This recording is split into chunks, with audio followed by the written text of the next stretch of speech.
سلام به همه دوستانی که لایه 13 رو دنبال میکنن. یک هفته دیگه و یک مرور اخبار دیگه با هم در کنار هم هستیم ببینیم که هفته گذشته چه اتفاقاتی افتاده.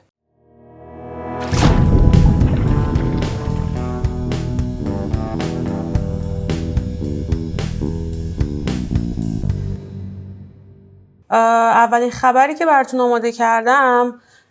گزارشیه که کریپتوکوانت منتشر کرده و به نظرم جالب بود که راجبش بدونیم. توی این گزارش چند تا نکته مهم گفته. یکی این که محدوده $60,000 برای قیمت بیت کوین توی 2 ماه گذشته تقریباً پایین ترین قیمت های خودش رو نسبت به یعنی در کوارتر اول 2024 ثبت کرده و تقاضا برای به قول معروف خرید به شدت تو 2 ماه گذشته کم بوده. 2 تا دلیل اصلی براش معرفی کرده اینجا. یکیش بحث قسمت اثبات مارکته که نسبتاً تقاضا و چیز برای خرید بیت کوین کاهش پیدا کرده و یک روند نزولی داشته. یه قسمت دیگه هم قسمت تریدرهایی است که در محدوده فیوچرز با هم دیگه یعنی کار میکنن، ترید میکنن که نوشته پوزیشن سل زیاد گذاشته بودن. این گزارشی هم که منتشر کرده طبق دیتای جمع‌آوری شدهش از مارچ و ماه آپریل. ما الان این ویدیو رو در محدوده هفته اول ماه می داریم ضبطش میکنیم و بررسیش میکنیم و داره طبق گزارشی که داره میگه کفسازی هم که طی 2 ماه گذشته به نظر تریدرها باید انجام میشده 55 تا $57,000 بوده که این اتفاق افتاده. تا حدی هم ما دیدیم که در 1-2 هفته گذشته ما یه کاهش قیمتی داشتیم تا محدوده همین $57,000 $56,000 آمد و سپرم یه ویدئویی رفتش همون موقع ما بررسی کردیم دلایل افت این داستان چی بوده.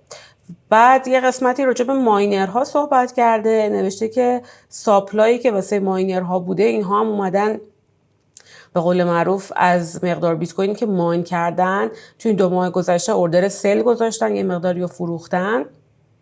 و نقدینگی خودشون رو افزایش دادن، یعنی بیت کوینشون رو وارد بازار کردن. پس این نشون دهنده اینه که یعنی این هینت مهمیه برای ما که قیمت $60,000 قیمت معقول و مقرون به صرفه‌ای بوده برای ماینرها. ما تو هفته گذشته راجع به بیت کوین رولز هم یه خبری منتشر شد که گفتم باعث شد افزایش کارمزد به شدت بالایی توی شبکه بیت کوین داشته باشیم که احتمالاً ماینرها تو این سودی که داشتن یه مقداری از بیت کویناشون رو فروختن. اما نکته مهم آخرش هم اینه که پرمننت هولدرها یا هولدرهای بزرگ و حالا خبر بعدی هم میگم که حالا اون سرمایه‌گذار سازمانی اصلا دست بیت کوینشون نزدن و نفروختن و این نشون دهنده یه مقداری هینت بولیش بودن بازار برای 1-2 ماه آینده احتمالاً خواهد بود، چون یا شاید حداقل کوارتر دوم و سوم سال 2024، چون که اگر قرار بود بالاترین قیمت‌های باشه که بیت کوین رو می‌بینیم در سال 2024 احتمالاً این دوستان هم میفروختن. پایینش هم که یک سری نموداره که حتما اگر لینکش رو براتون گذاشتیم بعدی نیست که بهش نگاهی بندازیم. خبر بعدی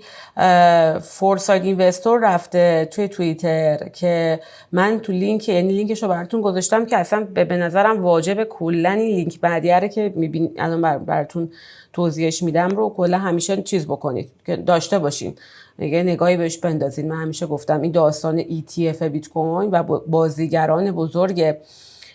فضای کریپتو که توی این 1-2 سال گذشته وارد شدن خیلی مهمه ما رصد بکنیم برای اینکه بتونیم تصمیم درستی بگیریم ببخشید برای سبد سرمایه خودمون. حالا این توییته چی گفته که بالاخره بیت کوین های گری اسکیل اینفلو مثبت گرفتن بعد از این 1-2 ماه گذشته و حالا لینک بعدی رو براتون در ادامه همین باز میکنم که خود همین توییت گذاشته بود. اومده تمام فلوی ETF های مختلفی که به دلار هستن رو اینجا توی جدول و تیبل مهم گذاشته. این تیبل هم داره آپدیت میشه بنا به زمان. تاریخش رو میبینید، این تیبل اول مال ماه آپریله و الان هم که برای ماه میش رو گذاشته.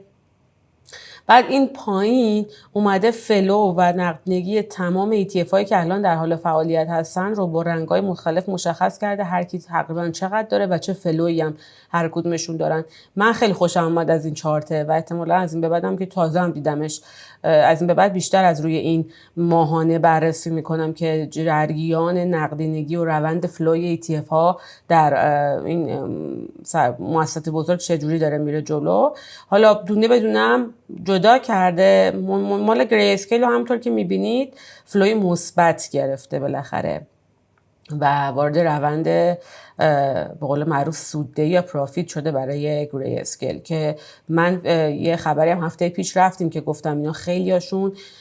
مثل خود گری اسکیل، ما ماکرو استراتژی رو هفته پیش گفتیم که اینا هنوز دارن میخرن روی این قیمت و باز هم میتونه یک هینت دیگری باشد برای 2-3 ماه آینده بازار که احتمالاً ما شاهد افزایش قیمت باز باشیم. یه توییت دیگه دیدم که خبر بعدی کریپتو کوریو گذاشته بود، راجبه یک گزارشی داده راجبه میم کوین ها و نسبت به بولران 2021 اومده یه سری مقایسه کرده. من همیشه گفتم کلا میم کوین ها جنبه سرمایه گذاری ندارن، پیشنهاد به هیچ کس نمیدم اینا رو روی اینا سرمایه گذاری بکنه و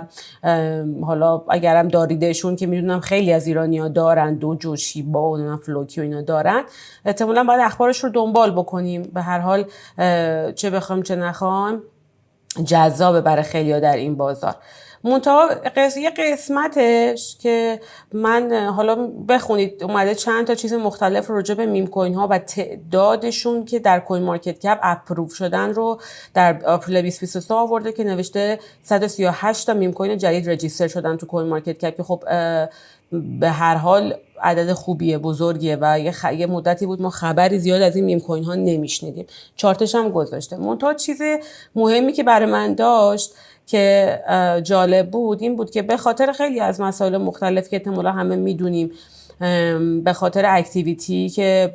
کلا حالا روی شبکه اتریوم بیشتر اکوسیستمش روی لایه دوم ها و دیفای ها و اینا فعالیت داره، بیزینس روش ران کردن گرونتره و شبکه سولونا کارمزد کمتری داره و راحت تر روش بیزینس میاد بالا اگر میم کوین ها رو بتوانیم بیزینس نام ببریم. میگه که بیشتر اینها و بیشتر فعالیت میم کوین ها روی اکوسیستم سولوناست و من خواستم این رو، یعنی این نکته بود برای خود من که حالا ما حتما در همین چند روز آینده یه ویدئویی هم منتشر میکنیم در ارتباط با آپدیت اتریوم که چه اتفاقاتی داره واسش میفته و چه کارایی میکنه و چه پیش بینی قیمتی میشه واسه خود ETH داشت. من این رو یه پوینت منفی برای سولونا میبینم، همچنان که البته قبلا هم راجع به سولونا زیاد صحبت کرده بودم، ولی خب این که اکوسیستمش تشکیل بشه یک سری میم کوینی که با یه موجی میان و با یه موجی میرن خیلی باعث نوسان روی در حقیقت فاکتور فعالیت یا اکتیویتی روی نتورکش میشه. ولی خب نکته جالبی بود، مقایسه بدی هم نیست که بد نیست این توییت رو اگه خواستین یه نگاهی بهش بندازید. دو تا خبر بعدی هر دو به نظر من بولیش بود ولی خیلی مهم بودن. من همیشه میگم ما اخبار رو نباید اون لایه سطحی خبر رو نگاه بکنیم و همیشه باید این که حالا مثلا صرفاً 2 تا خبر میاد همین فرداش یا پس فرداش باعث به قول معروف افزایش کاهش قیمت بشه، خیلی من اینجوری به اخبار نگاه نمی‌کنم، خیلی پسیوتر بهش نگاه میکنم و بعضی از اخبار هستن که همچین قابلیتی رو دارن چون در فضای کریپتو اخبار تا دلت بخواد هست و باهاش هم خیلی پامپ و دامپ میکنن. اما خبر مهم پیدا کردن به هر حال یه مهارتیه که باید هممون به دستش بیاریم و بتونیم سلکت بکنیم. یه خبری اومد که سرمایه گذاران کریپتو 1.2 میلیارد دلار در ماه آپریل همچنان روی در فضای کریپتو سرمایه گذاری کردن. طبق این گزارش در بخش این، حالا این چیه؟ این ونچر کپیتال ها بچه‌ها، ما قبلا راجع به وی سی هم صحبت کردم، حتما بیشتر هم با مدل لایو 13 راجع بهشون ویدیو میریم صحبت میکنیم و چقدر نقش اساسی در بازار کریپتو دارن. میشه گفت اصلی ترین روند حرکتی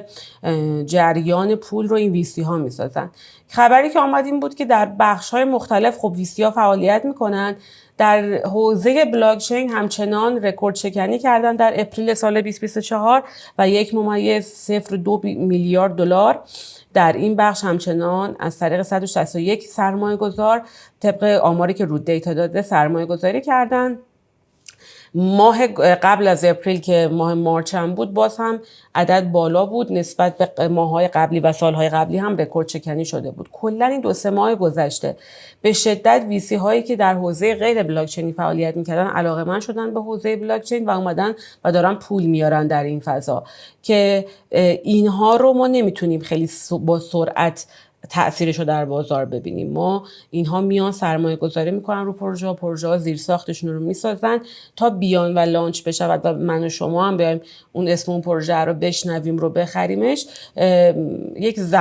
گپ زمانی وجود داره، ولی وقتی همچین خبری میاد برای من چشم انداز مثبتی تقریبا در بازار کریپتو نشون میده که همچنان داره با وجود اینکه حالا یه مقداری ما رنج زدیم و بعد از هاوینگ بیت کوین ما یه ذره هم ریزش داشتیم، همچنان داره در ماه اپریل هم رکورد شکنی این قضیه میشه. خبر بعدی هم ارتباط داره باز به این قضیه، منتها باز فقط اختصاص خود همین حوزه است. شرکت ها تیترش اینه، شرکت های کریپتویی 2.5 میلیارد در کوارتر اول 2.5 میلیارد دلار در کوارتر اول